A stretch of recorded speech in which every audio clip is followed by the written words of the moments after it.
as a carpenter employs tools to build a home, so God utilized the 22 letters of the Hebrew alphabet, the Aleph Beis, to form heaven and earth. These letters are the metaphorical wood, stone, and nails, corner posts, and cross beams of our earthly and spiritual existence. The Kabbalah says that when God created the world, He created the world with 10 utterances of speech. Let there be light, let there be man, etc. And these 22 letters of the Aleph Beis, of the Hebrew alphabet, that make up these 10 utterances, these actual letters are hanging in the heavens. In other words, these 10 utterances of speech continue to manifest and vitalize the world in which we live in.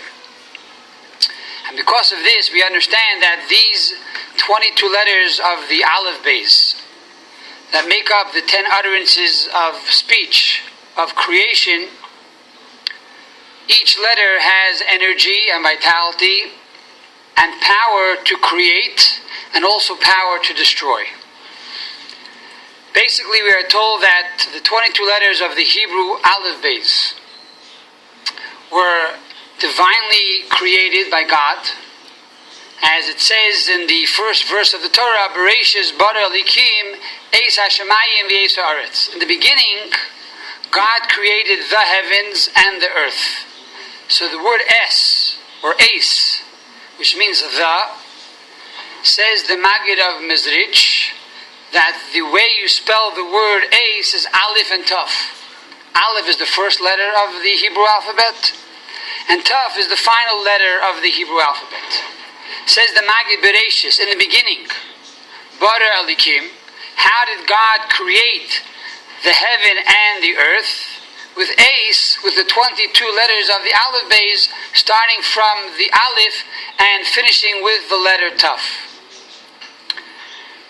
So because they are divinely created, so each letter has a specific graphic design representing the energy of light that comes down into the world.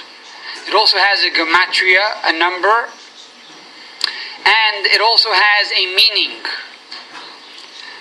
So we were going to start at the beginning, which is the Aleph. The phonic of the Aleph is like the letter A. It's A.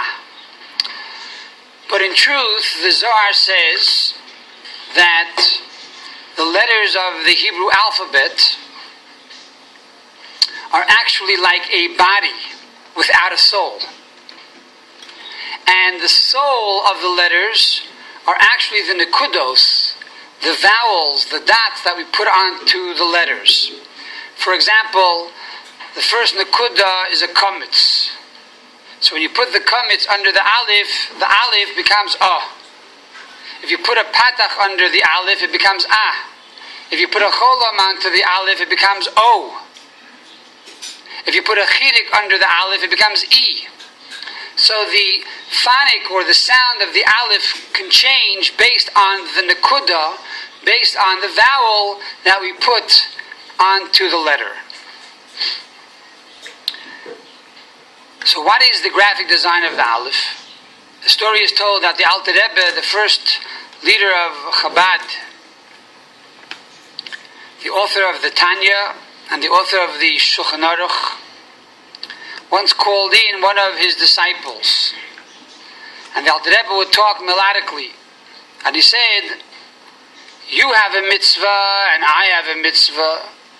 You have a commandment and I have a commandment.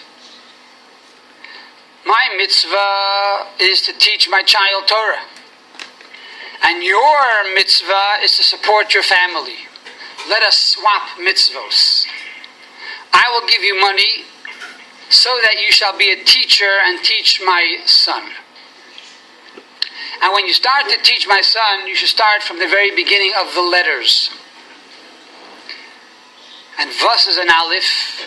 He said in Yiddish, what is an Aleph? A pintele von oibin, and a pintele von untin, Unakav Yerushalayim Bi'emsa. What is an Aleph? An Aleph is a dot on the top, and a dot on the bottom, and a line in between. The dot on the top represents God, because God is indivisible. Furthermore, our comprehension of God, who is truly infinite, is nothing more than a dot. The dot on the bottom represents a Jew, or in general it represents any human being, because every person possesses a soul, a neshama, and this soul is like a flame. As King Solomon tells us, Ki ner mitzvah v'torah, and he goes on to say, Ner Hashem nishmas adam, that the candle of God is the soul of man.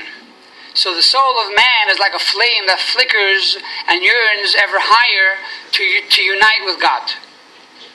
So you have on the bottom the soul, and you have on the top Almighty God. How do you connect between man and God? Man is finite and God is infinite. So you have the line of the Aleph. The line of the Aleph represents, number one, Yerushalayim, which is accepting the yoke of heaven. When a person accepts the yoke of God, that is the connection between man and God. Furthermore, the line of the Aleph represents the Torah.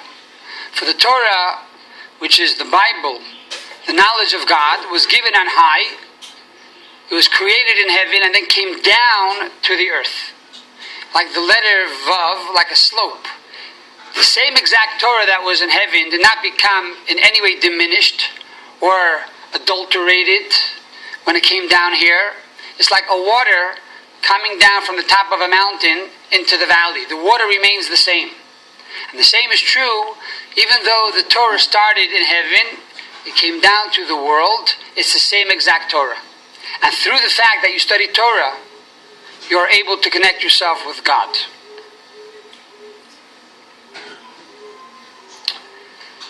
The gematria of the letter Aleph is 1.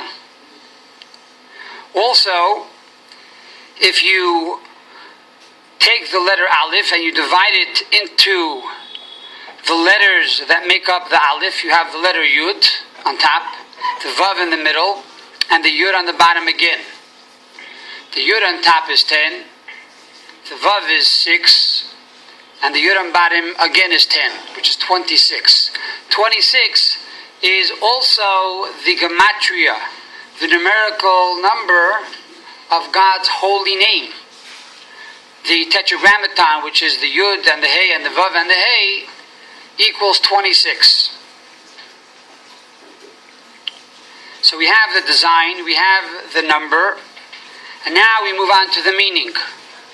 What is the meaning of the letter Aleph?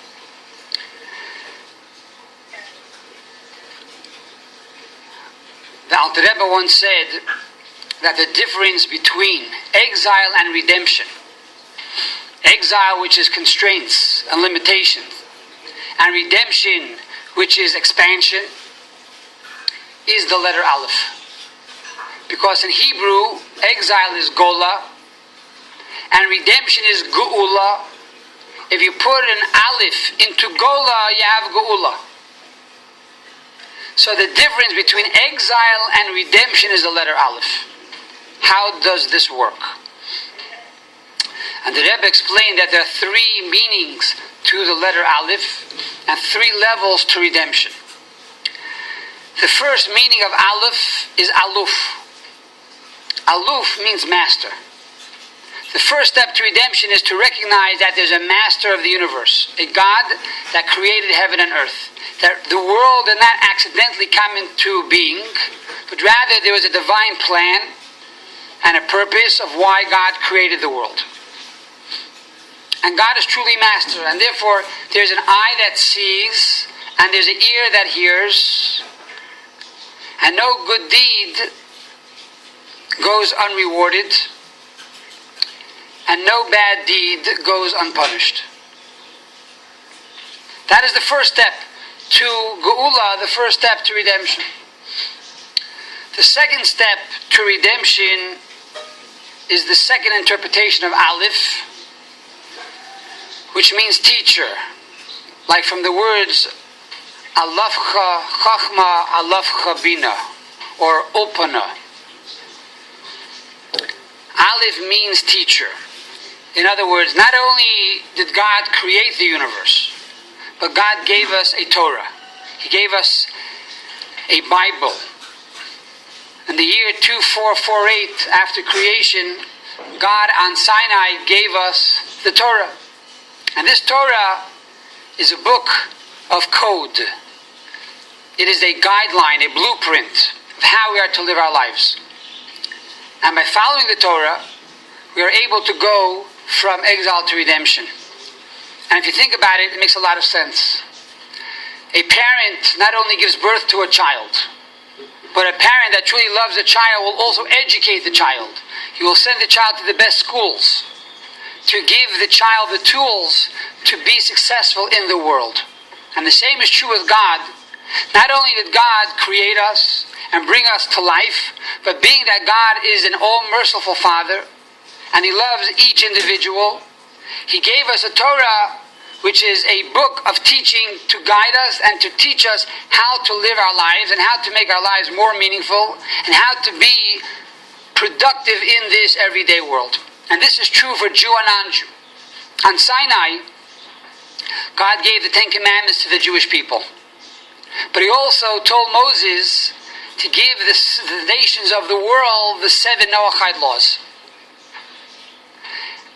And He told Moses to command the nations and to teach all the Jewish people, to teach all the nations these 7 Noahide laws. And the Rebbe says that being that the Jewish people are a light unto the nations of the world, it's important to teach the nations of the world that God is concerned about your welfare. In other words, God is not only concerned about the human species or the human race, but that God is concerned about every single human being, every single individual. And every person is called Adam. Adam Elyoin. We are created in the image of God. And therefore each one of us has a godly soul, and each one of us has the ability to bring the world to a better place. As it says, God did not create the world to be and remain in chaos, but rather God created the world to settle the world, to perfect the world. And each one of us, every human being, has the right, the opportunity, and the obligation to create and to fulfill and to perfect this world. And that is by the fact that a Jew follows the 10 Commandments, which goes on to the 613 mitzvos. And a Noahide, a non-Jew, follows the 7 Noahide laws, which are also 30 mitzvos, 30 commandments, which are also more than that when you go down into the details. So by doing these 10 commandments and these 7 Noahide laws, we are able to perfect the world. Now we acknowledge God as our teacher. And when we do this, we move on to the second step of redemption. And finally, we have the third step of redemption, and that is Aleph read in the reverse, which is Pella. Because every letter has a gematria. Every letter has a numerical computation. So really, if you read Aleph frontwards or Pella backwards, the gematria of the word is the same. So if you spell out Aleph, it's Aleph Lamed Pei, which equals 111. Pella is also Pei Lamed Aleph. It also equals 111. And in truth, here again we see the concept of one, and one. One God, one Torah, and one united nation. And what is the concept of Pella? What is the concept of the word Aleph in reverse? Pella means wondrous. And this alludes to the teachings of the mystical, hidden aspect of the Torah, which is known as the Kabbalah, and also known as the teachings of Hasidism. And this is something that all of us not only have a right to learn, but also have an obligation to learn. As we find with the famous story of the Baal Shem Tov, the founder of the Hasidic movement. The Baal Shem Tov once met the Mashiach. The Baal Shem Tov had an outer body experience. The soul traveled to the higher realms, and he entered into the chamber where the soul of the Messiah was. And he went over to the Messiah, to the Mashiach, and he said, Mashiach, emasai ka'asimar. When are you coming to redeem the world from exile? And the Mashiach responded to the Baal Shem Tov, when the well springs of your teachings, when the teachings of Hasidism, the secrets of the Torah, will disseminate throughout the entire world, then I will come. So we see that part of and parcel to the coming of Mashiach is the teaching of this secret knowledge. As the Rambam Maimonides writes in the Laws of Kings, he says that when Mashiach will come, that the preoccupation of the entire world will be to know God, and that the entire world will be filled with the knowledge of God as the waters cover the seabed. In other words, the knowledge of God, which is primarily the teachings of Kabbalah and Hasidus, will fill the world. It will fill the internet, it will fill the web, it will fill the consciousness of each individual. And wherever we look, we'll see godliness. Because in truth, God created the world ex nihilo, nothing into something. And therefore, every reality in the world is permeated with godliness. Now we don't see it. When Mashiach will come, you look at a table, you look at a chair, you look at a house, and you'll see the DNA of godliness in the house and in the table. How that created the table and how that sustains the table every moment anew. So this is the third aspect of Pella. When a person is able to see the wonders of God in creation, when a person is able to see how God permeates every aspect of reality, then you are truly in a state of Geula, you are truly in a state of redemption. And that is the meaning of the letter Aleph.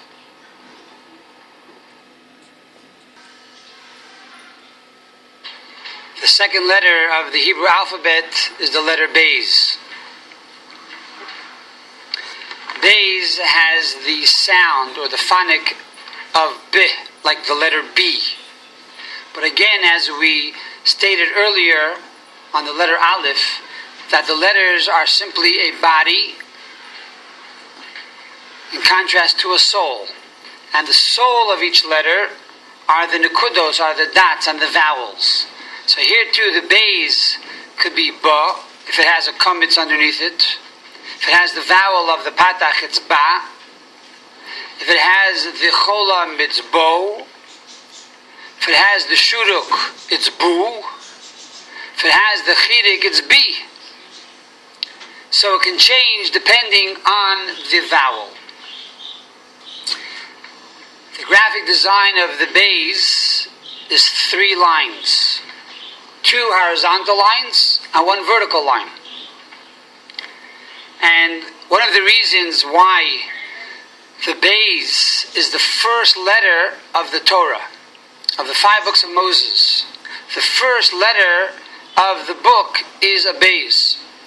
And the Medrash asks, why is it that the Torah, which is God's book, starts with the letter Beis and not with the letter Aleph? Aleph is the first letter of the Aleph Beis, but also the greatest letter, alluding to Aluf, alluding to God. And being that it's God's book, it should start with the letter Aleph. And one of the answers that is given is that if a person comes along and says, I am God, we are to tell him, are you God? If that is the case, complete the world. Because the world only has 2 or 3 sides. Let me explain. According to geologists, when you look at the earth, you will see that there are land masses to the east, west, and south. Even beneath the ice cap of the South Pole, one finds the continent of Antarctica. But beneath the frozen mass of the North Pole, there is nothing. the north is open. And so the open side of the letter Beis alludes to the north being opened. So if a person comes along and says, I am God, you say, are you God? If you are God, then you should be able to close the North Pole.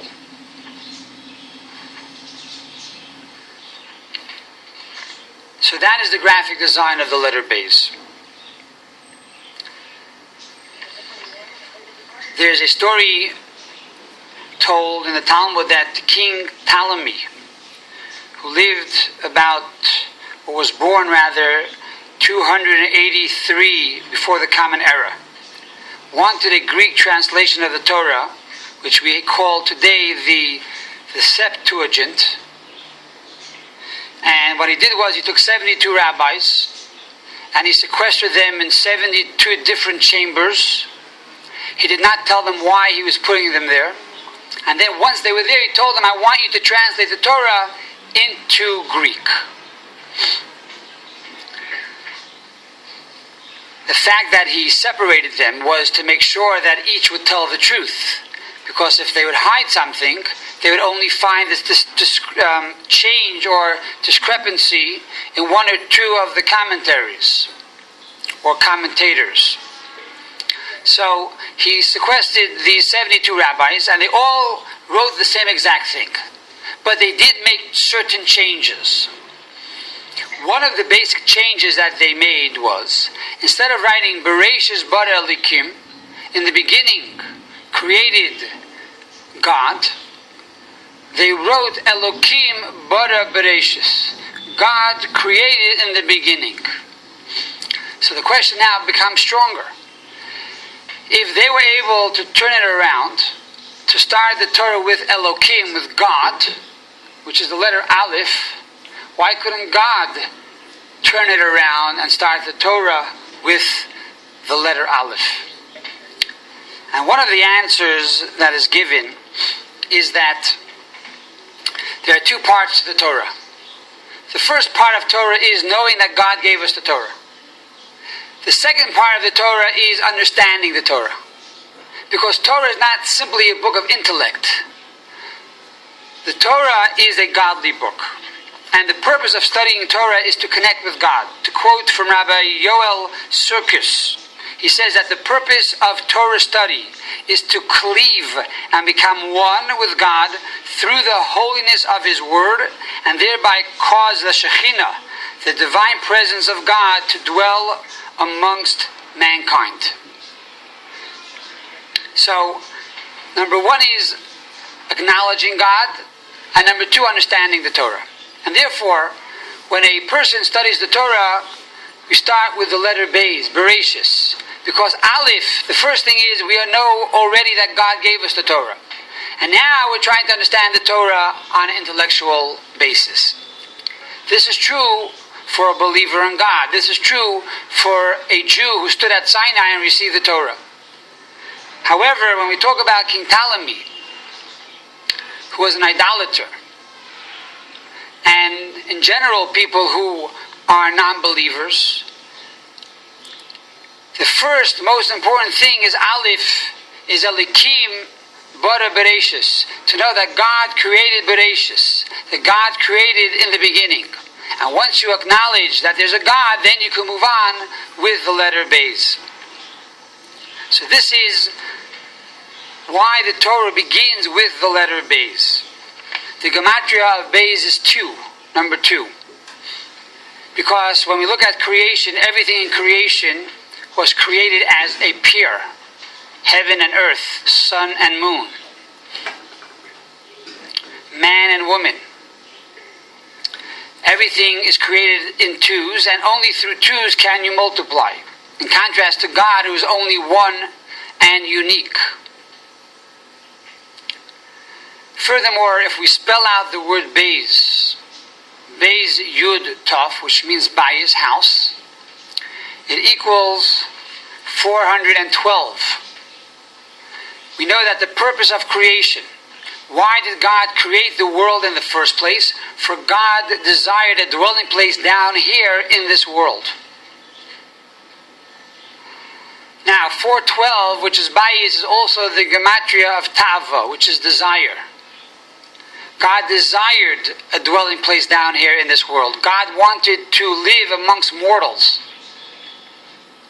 And so He created the world. And we complete the world. We complete the fourth side of the bays by doing the Torah and the mitzvahs, by following the laws that God has commanded us. And in general, the bays hints to this concept because the bays has 3 lines alluding to the teachings of Torah, the knowledge of Torah, and then the concept of prayer, and then the concept of good deeds, charity. So through study of Torah, and through prayer, and through charity, we're able to create the fourth wall, the fourth side, and build up the North Pole. Because in truth, it says in the Bible that from the north came the evil. Evil is from the north. And therefore, by closing up the fourth side, we are bringing closure to the world. We are bringing an end to evil. And rather, we are bringing shalom, we are bringing peace to the world. And this is the meaning of the letter Beis. The third letter in the Hebrew Aleph Beis is the letter Gimel. Gimel sounds like a G. And again, the Gimel is only a body, and the soul of the Gimel are the vowels, the Nakudos, and therefore the Gimel could be Ga, it could be Ga, it could be Go, it could be Gu, depending on what vowel you put on to the letter Gimel. The graphic design of a Gimel, says the Talmud, that the Gimel is like a rich man running to give charity to a poor man. And furthermore, the Gimel is made up of 2 letters, the Vav and a Yud. The Vav representing descent, or a teacher to a student, a benefactor to a beneficiary, and then the little dot on the left side of the Gimel represents the food or the teaching or the coin or the seed that the benefactor gives to the beneficiary. The gematria of Gimel is 3. And the meaning of Gimel is Gomel, which means to nourish and to do acts of goodness and kindness. Gemilut chasadim.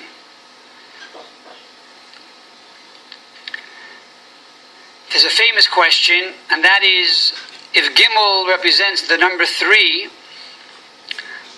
why is it that the Torah was given on Sinai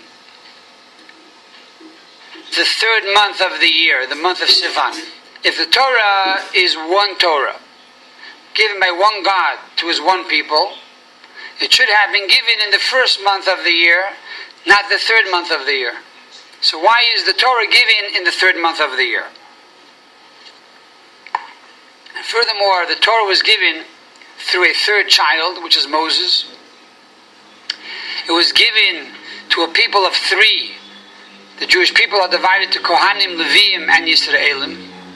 Kohanites, Levites, and Israelites. And the Torah itself is divided into 3 parts, which is the 5 books of Moses, the books of the prophets, and the books of the writings.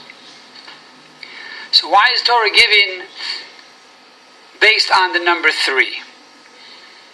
And one of the answers is that the number 3 represents unity in the midst of diversity.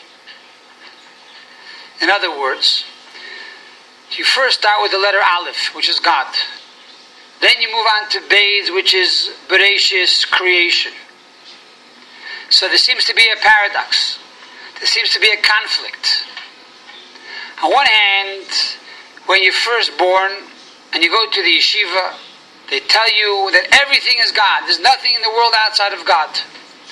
Then you get older, you get married, you go into the business world, and you see there is things outside of God. There's a world, there's physical things, there's creation, there's computers, electricity, there's money.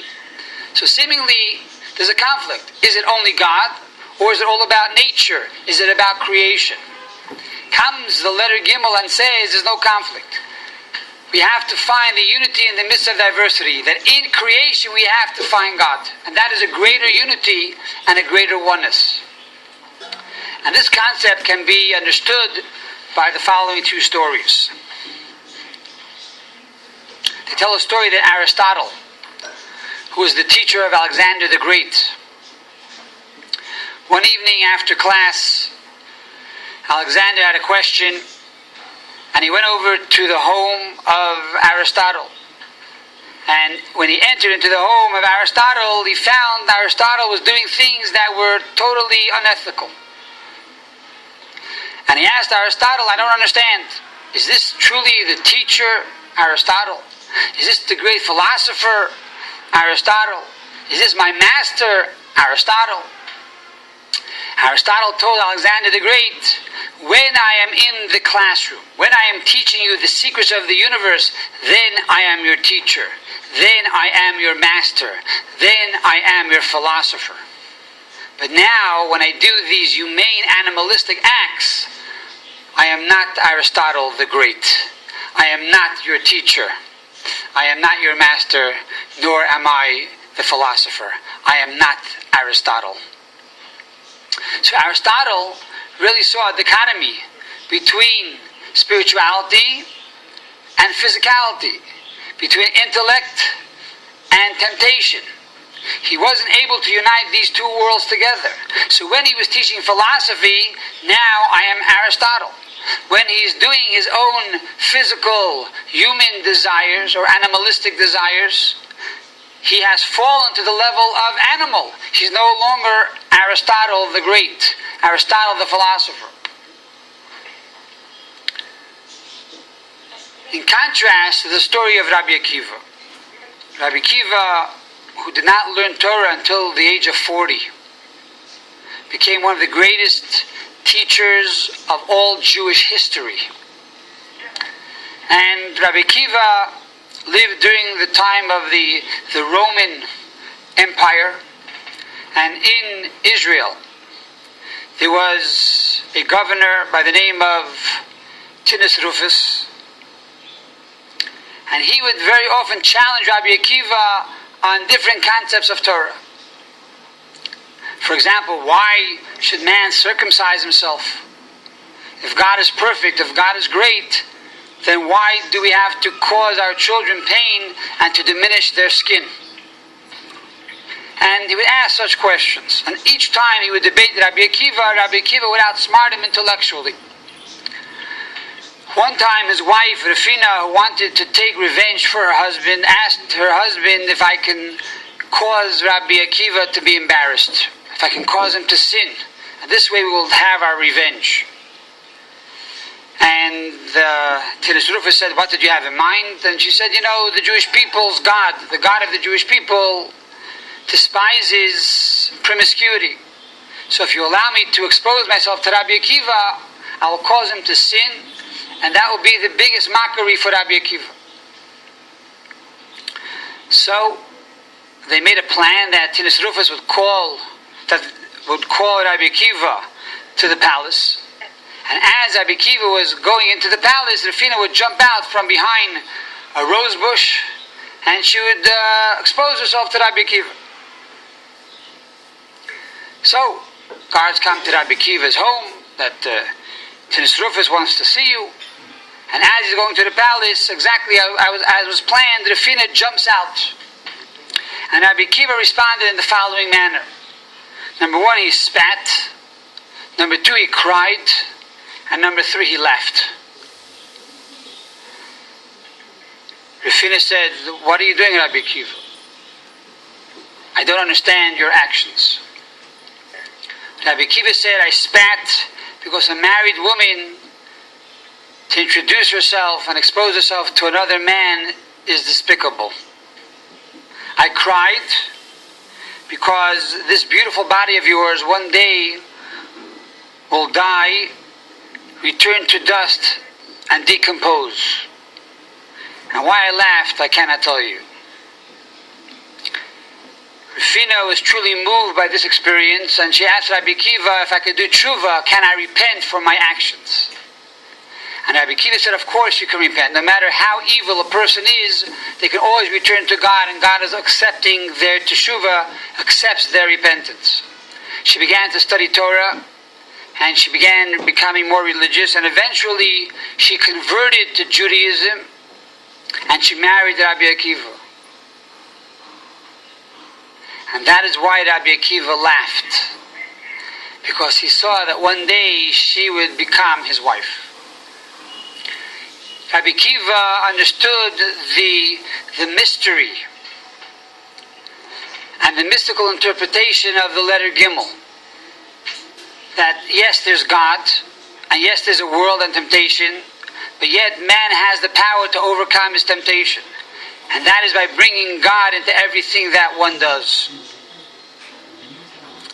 The meaning of Gimel is Gemoil, is kindness, acts of kindness. Now it's important to note that when we give charity to the poor and we do acts of kindness, in Hebrew this is called tzedakah. It's not called charity. Charity means a benefactor giving to a beneficiary. You have mercy, you feel bad for the person, you have extra, you have excess, and therefore you want to share it with other people. That is not the meaning of tzedakah. Tzedakah means righteousness, doing the right thing.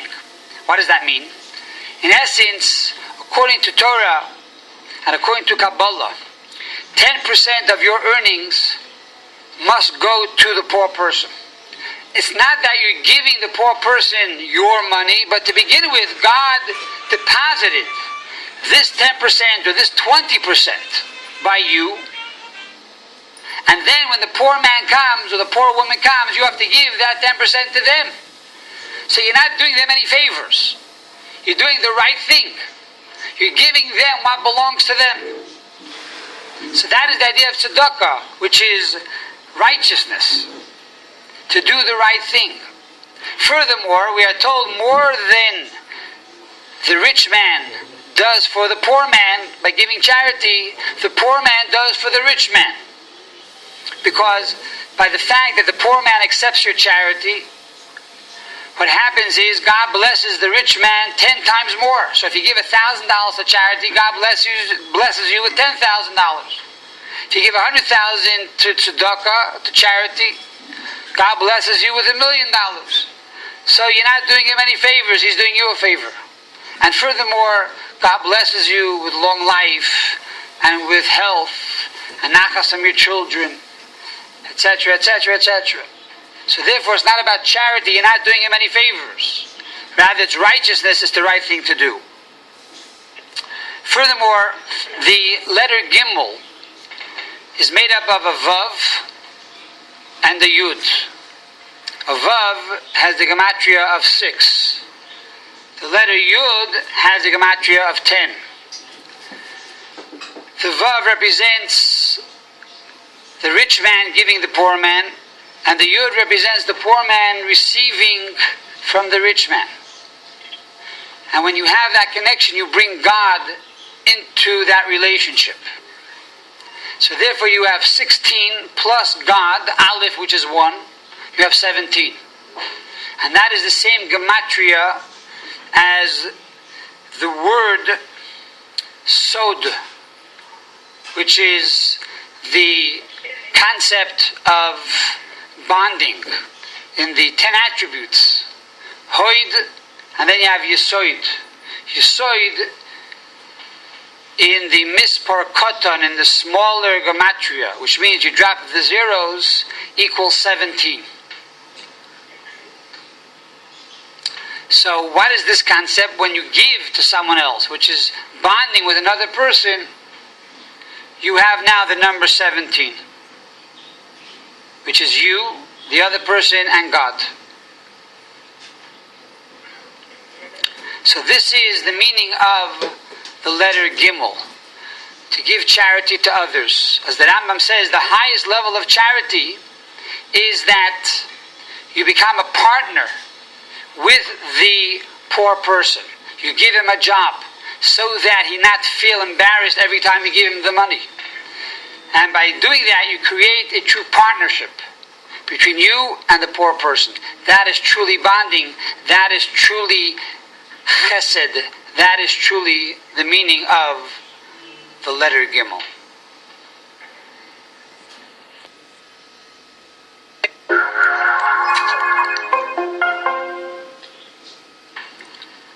The fourth letter of the Aleph base is the letter Dalet.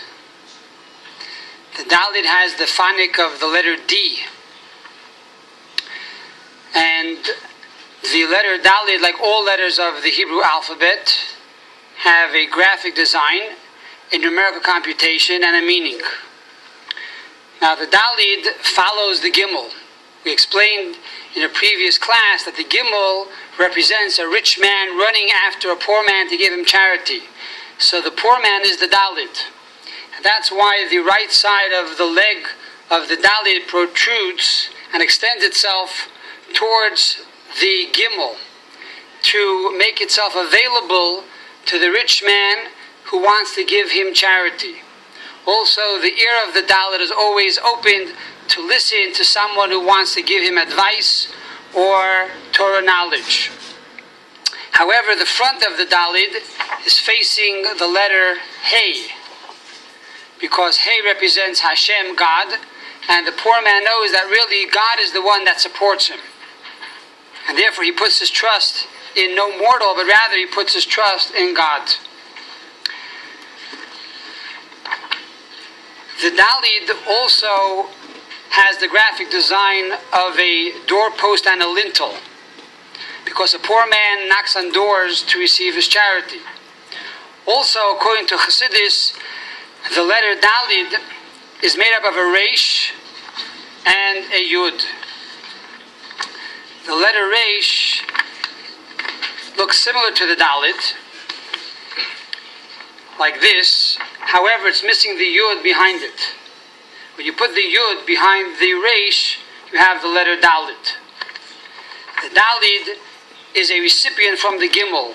The Gimel, we explained, is a Vav and a Yud. The Vav is the teacher. The Yud is the seed of knowledge. So now the Dalet, by the fact that it has a Yud behind it, it receives the seed from the Gimel, the knowledge from the Gimel, or the charity or the coins from the Gimel, but it's behind the Dalet, because the Dalet did not yet truly internalize it.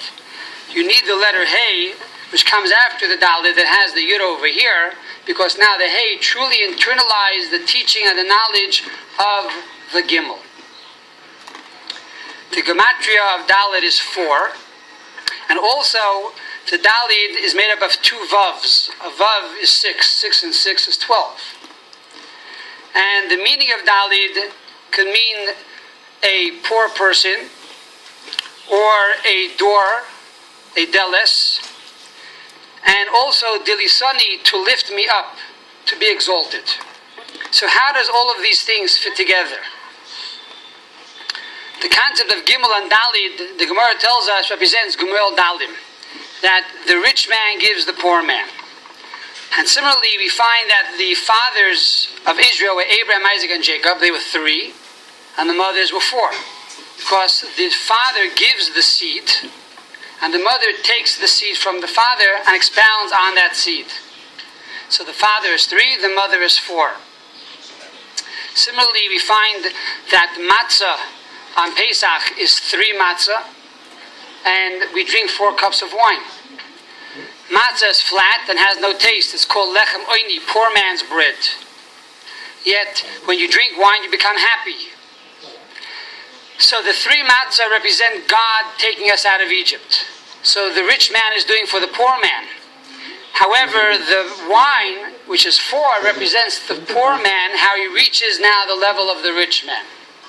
In other words, we find that God tells the Jewish people, Vayitzeisi, I will take you out, V'yitzalti, and I will save you, the Go'alti, and I will redeem you. This is done by God. We were slaves, we had no power, God took us out of Egypt. However, v'lekachti li li'am, the fourth terminology is, I will take you to me for a nation. That man needs to do on his own. So by the fact that the Jewish people for 49 days counted and refined themselves, they made themselves worthy of becoming God's people. When you get something for free, you don't appreciate it. It's like matzah. When you earned it, you have pleasure. That is the wine. So when God gave it to us, we only had 3 matzah. That's the gimel. When the Jew reached that level of deserving to be the chosen nation, then you have 4 cups of wine, which is joy. Also, Dalet and Gimel represent potential and reality. The father gives the potential, the seed, but the reality is created by the mother. And that's why there were 3 fathers, which is potential, and 4 mothers of Israel that brought the potential into reality. And when you do that, you reach a higher level. No longer are you a Dalis, the Leslie, that you have nothing, but on the contrary, Dilisani, you become exalted, because you can bring the 3 to a higher level. You can bring the seed into a greater potential. So this is the concept of the letter Dalet. Also, we said earlier that the Dalet is made up of 2 vavs. A vav and a vav. A vav is 6 and a vav is 6. 6 and 6 is 12. It was because of the 4 mothers that we have the 12 tribes of Israel. So you have Aleph, Beis, Gimel, Dalet, the first 4 letters of the Aleph Beis. Aleph is Achdus. When there is unity, you have Beis, which is bracha, blessing. Gimel, when you have Gava, when you have arrogance, then Dalet, you have Dalis, you have poverty. So the Dalet is called a poor person because even though he receives from the Gimel, he didn't truly internalize it yet. When you go to the Hay, it becomes totally internalized. So this is the meaning of the letter Dalet.